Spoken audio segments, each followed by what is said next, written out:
नमस्कार दोस्तों, आप सही का स्वागत है। कैसे हो आप सभी। जैसा कि आप सभी को पता है कि रेलवे ने अपना एनुअल कैलेंडर जारी कर दिया है 2025 के लिए।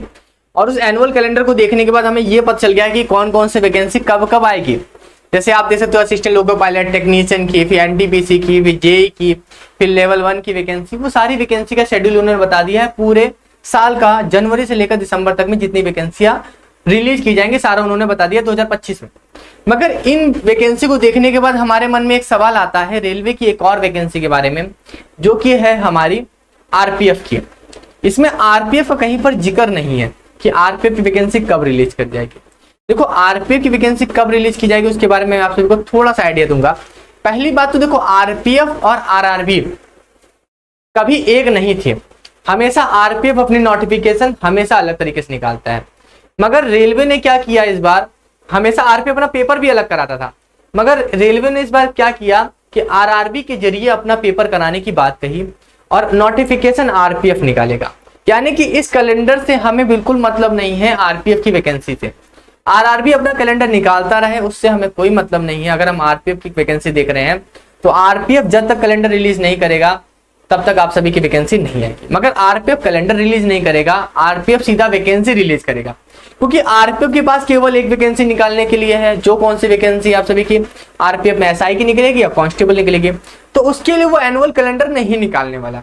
अगर उनके पास कई सारी वैकेंसियां होती तो चलो ठीक है, वो एनुअल कैलेंडर निकालते होते, मगर नहीं, उनके पास केवल कुल मिला के एक दो वैकेंसी है, एक एसआई की एक तो कांस्टेबल की है, तो वो उस पर वो एनुअल कैलेंडर तो नहीं निकालेंगे। उनका मन जब होगा तब वो नोटिफिकेशन निकालेंगे। तो जो बच्चों का सवाल निकल के रहा था, सर इसमें आरपीएफ की वैकेंसी क्यों नहीं, आरपीएफ वैकेंसी क्यों नहीं है, क्योंकि आरपीएफ वैकेंसी इसलिए नहीं क्योंकि आरपीएफ सेपरेट काम करता है। आरपीएफ आरआरबी के साथ काम नहीं करता है, मगर इस बार आरआरबी से पेपर करवा रहा है, मगर हमेशा नहीं करवाता है।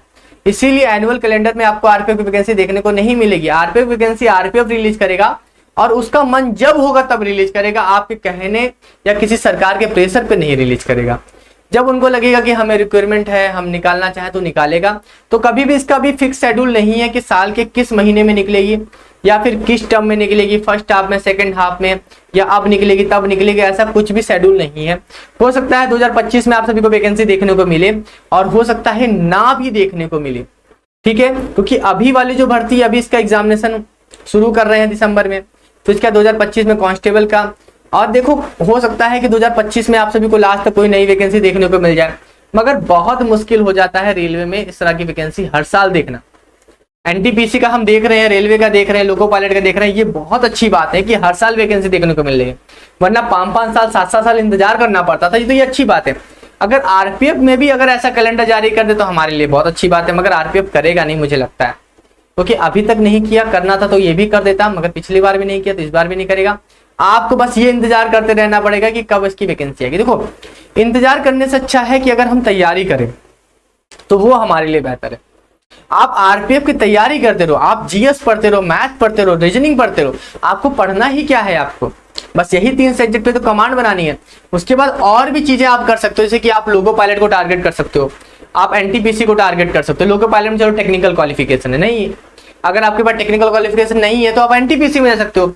अगर आप केवल 12वीं पास हो तो एनटीपीसी की अंडर ग्रेजुएट में चले जाओ, अगर ग्रेजुएट करे तो ग्रेजुएट वाले में चले जाओ। यानी कि आप चाहो तो रेलवे को टारगेट कर सकते हो। और रेलवे में एक ही समझ लो कि जिसका जीएस अच्छा, जिसकी साइंस अच्छी, जिसकी मैथ अच्छी, जिसकी रीजनिंग अच्छी, उसका सिलेक्शन तो 101% होना है।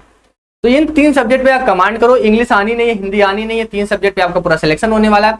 तब आपको इन्हीं सब्जेक्ट पे ध्यान देना चाहिए और इन्हीं सब्जेक्ट पे करना चाहिए, ठीक है। हमारी जीएस की क्लासेस भी लग रही हैं, हमारी रीजनिंग की क्लासेस भी लग रही है, हमारी मैथ की क्लासेस भी लगी है। आप मैथ की क्लासेस वगैरह में आओ, ठीक है। मगर कुल मिला के आप टारगेट करो वैकेंसी को, उसी से सिलेक्शन होगा। वरना आरपीएफ वैकेंसी 2025 में रिलीज होगी या नहीं होगी इसके बारे में कुछ कह नहीं सकता, मगर ये जान लो कि आरआरबी कैलेंडर में नहीं लगाएगा, अपने हिसाब से आरपीएफ बनी वैकेंसी निकालेगी, ठीक है। बाकी कोई और जानकारी नहीं मिलेगी तो आपको जरूर बताऊंगा। चलिए फिर अभी के लिए मिलते हैं नेक्स्ट वीडियो में। Thank you so much.